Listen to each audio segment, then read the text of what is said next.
know what? Maybe I should bring up his response because I think it's pretty illuminating. Stool Presidente, poor guy. I mean, anybody he's a millionaire, right? He's like a multi-millionaire. So maybe this is a good lesson to him. You know, guys that are doing well, like you're a target, you know, he's a target for his beliefs, just like Chris Pratt is.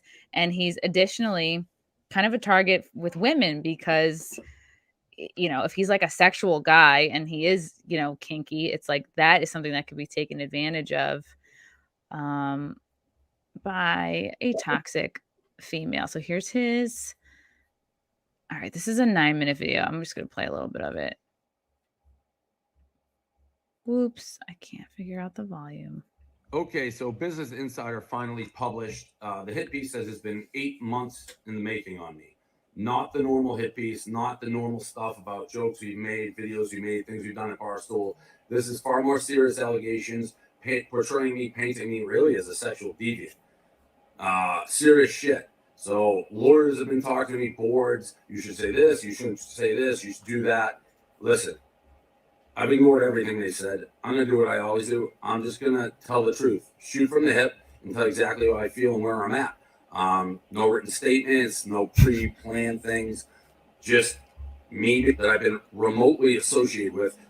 So he's saying he's figured out who it is. He's not going to name names. I'm pretty confident in myself. I know I've never done anything weird with a girl ever. Never anything remotely non-consensual. He's saying, oh, it's all been consensual. Find it. Became obvious she was going to continue to dig and dig and dig, whether it took 4 months, 8 months, 8 years to fulfill the narrative she had already decided upon before she even started this article. From day one, I don't know why she decided to do it. I know cancel culture has been coming for me for a decade. This is just the next iteration. But she knew what she wanted to write, and she was going to find a narrative to fit it from day one. Most importantly, let's get into the 2 allegations that are jarring. And if I read them not knowing me, this guy belongs behind bars, basically. The first allegation, basically, is a girl who came to my house in Nantucket last July, like a year and a half ago, and is saying that we had sex. It was so rough. She was screaming, crying, pain, stop. She recalls. And then like 2 days later, reached out to her friend and said she felt like a sex doll during sex. Based on that description of the story, I would have absolutely zero idea who we're talking about. However, it said July, and there was a passage. This is how you know he hooks up with so many girls. It's like, I don't know who that could have been. That part. Let me check my calendar for July. And knowing when it was, there's only one girl that I could ever recall who. So he figured out who it is. With me, after we had talked for a month and a half online, and I liked her. I thought she was very attractive, pretty, stunning, engaging girl. So that's why she came.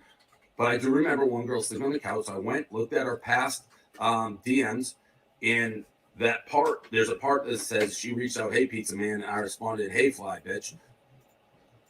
I would have never recognized that, a hey, fly bitch. Like, I don't say that. She was wearing a hey, fly bitch shirt or a fly bitch shirt when she first DM'd me, and that's how I responded. Whatever. So that's how I was able to figure out. Yeah, this is like a long, wordy response. I can say this unequivocally. But he's obviously like at no point anxious as hell. She flew. We did have pizza, hung out, hooked up. At no point was it not 100% consensual. At no point did she ask me to stop. At no point did either of us think something unseemly happened. There was no weirdness after. It was totally fine, normal interaction. Sexual, 100%.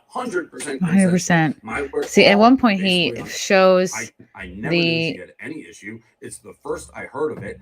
Text messages, which I think is pretty interesting. Like he shows the DMs obviously not going to say her name, from back and forth.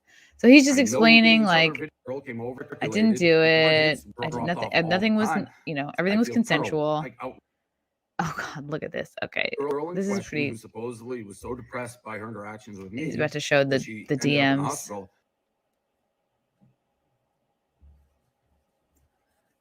Can we bang? Yes.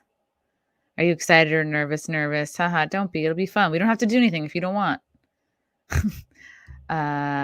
Nantucket is better. Miss my dick yet? Haha, of course. Good. Yeah, I'm in shock right now. I can't believe you're texting me. What's up, Dave Portnoy? And then she gives her real number. So I guess they sort of were chatting after this. In the afternoon, She went home.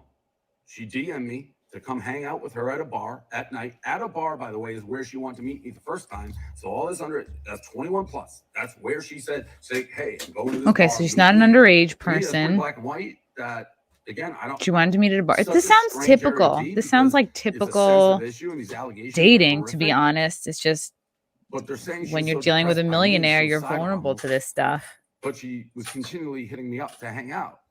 And it was the mother who found the DMs. Maybe she's a shit. I don't know. It's just, I'm telling you the truth. For 8 months, those I feel bad for Dave. Accusations. He'll get through this. Sexual nature. The Me Too woman has no case, you think? The first one, I'll never be able to prove my side of the story ever.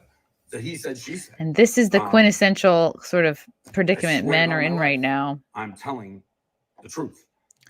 Yeah, you guys think he's after his money? I agree. He's worth a lot.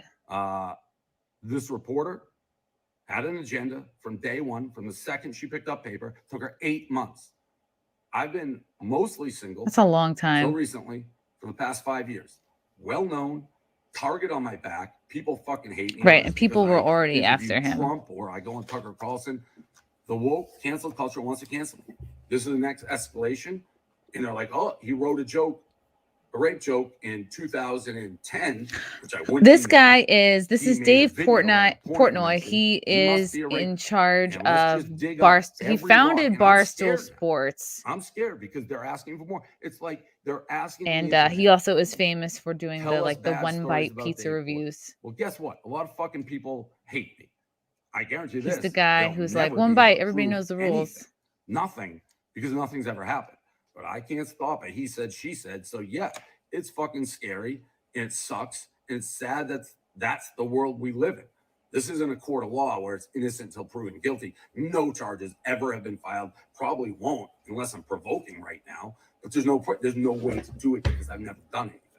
But with media, I'm surprised something like this hasn't happened to him earlier, to be honest, because who they're affecting right now, the reputation. He's got a lot of money. It's guilty. He's a sexy dude. Okay, so that is his response. He did like a two-part Twitter response to this. Okay. Let's see. He did another video too. How do I prove my he said, she said that I'm right? How? Luckily, one, I have the DM. The other one, I'm telling you, we didn't get along. We saw the world very differently. So yeah, to me, that sounds like one of these chicks was like just like a woke, progressive, remotely dumb twat. What do I got to be better? Am I just like, no, I have a target on my back. And I'm too loose and authentic and like, I don't have to worry about anything because I know who I am and the character. This is eye-opening. It's like scary. It's actually fucking scary because people can basically say whatever they want. And like, this is going to be the new narrative. Dave Portnoy is a rapist. It is 100% false. There's not an ounce of credibility to it. If this woman, the reporter, wanted to print and talk to all the girls I've actually hooked up with and known, you're going to see just one after another. Great guy, respectful. Yes. He's like, I have references. Yes, they send sex messages, consult my references. Both ways. If you take anything like that out of the bedroom and put it out of context, yeah, it looks fucking weird. I've been pretty open about my sex life. None of the girls, besides this, have ever said a thing. And I'm telling you, the first example, she was on the couch. We didn't hook up, and it had nothing to do with sex. Hook up a second time. It was, we did not see the world, did not like each other, period. I have nothing against her. That happens. But it was like, yeah, this isn't going to work. We're not getting along. Mm-hmm.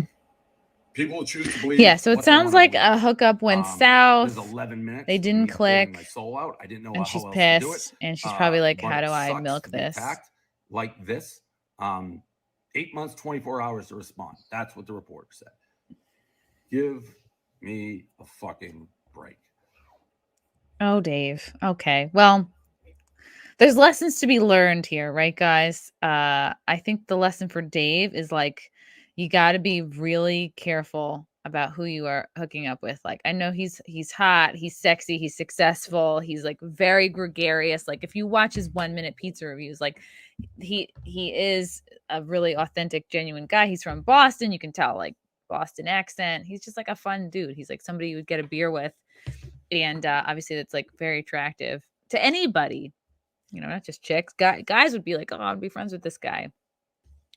But I don't know. This is why people have NDA agreements that they make women sign when they start dating. Like, I used to be like, oh, Derek Jeter made women sign an NDA and he would send them home with like gift baskets. It's like, okay, I kind of understand why now. He should have sent her a gift basket.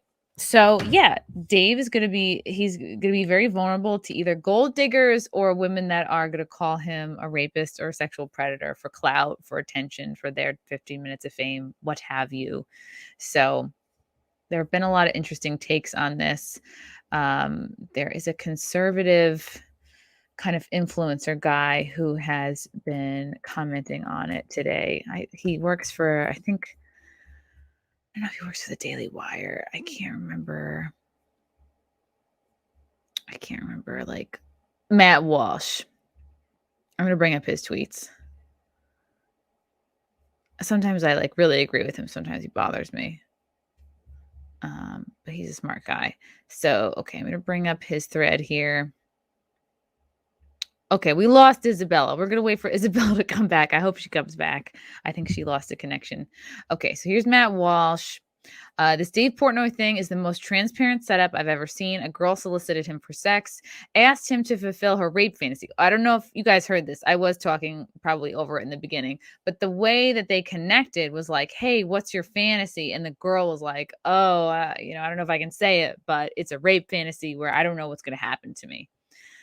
So, and then Matt says, and then runs to the media complaining that the sex was unpleasant. The real lesson here is to avoid hookup culture. Again, this guy's conservative. He's pro-marriage, avoid hookup culture completely and get married. I'm sure the girl did feel degraded afterwards. It's a degrading thing to participate in that kind of culture. Marriage is the answer. As I've pointed out many times, we've removed all sexual boundaries except consent. But consent isn't enough. So we've compensated by turning it into something vague and broad. A person can agree to sex and yet still have their consent voided, we say. But no, if you agree, then you did consent. Meaning, like, if you go to you let somebody fly you out. It's like, this is why I can understand it's almost easier to just deal with escorts because you get you get all your yeses and nos out of the way, out the gate. You're still flying the person out. You're paying them extra. It's like everything's kind of more clear than if you're just dating somebody, right? If you agree, then you did consent. Your consent was not violated. However, your dignity may have been violated still. That's what you're feeling after the fact. This is what happened with Aziz Ansari and that girl. Louis C.K.'s situation a little different because he like jerked off in front of women, but he didn't touch anybody. He didn't move on anybody. You weren't raped, but you were used. All hookup culture is people using each other. It's empty and grim. Get married. I understand his point here. So in a sense, yeah, we all know, guys, we've all hooked up. We've all done things. Yeah, there is a big part of hookup culture that does make you feel like dirty and used. And if Dave is a kinky guy and he's like, oh yeah, we're going to do a rape fantasy. He's like over 30, he's 44, right? So he's a grown ass man. Anytime you're with somebody who's over 35, who's like, I have a kink, like, just get ready. It's not going to be like intro. It's not going to be like intro level to anything.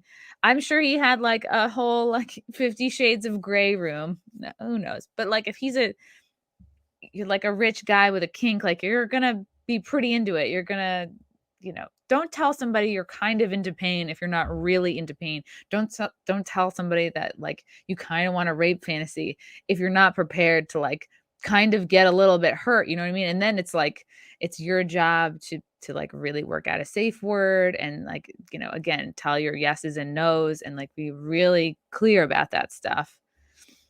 I don't know if it's just because I'm a almost 38-year-old broad who's been around the block, but it's like, who Dave Portnoy would be great with? Like a woman over 35, who's had a couple bad secretary jobs, who like knows what she wants in bed, You could slap Darlene around. Sorry to all the Darlenes out there, but do you know what I mean? Like he could find somebody that would be in line with his sexual kinks. I have a feeling that person is less likely to be 20 years old. And if he has a penchant for younger women, like, the possibility that you're going to find a young woman who's real kinky, sure, she's out there. But I think the older you get, the more you find your kinks. So on one hand, he's learning this lesson of like, you got to be a lot more careful with women that you date. And I think it's a good lesson for women that, like, if you tread into the kink territory, even with a guy you're dating, like, you need to be crystal clear on what you expect and what not. Because to me, this just sounds like a hookup that didn't quite, work out the way she wanted. Or maybe, like, they didn't continue seeing each other. And a lot of women, men and women can get toxic. We all know people who, like, when you've pulled away from them, got distant or started to see somebody else, that they've like turned on the gas and become like even more kind of controlling in your face.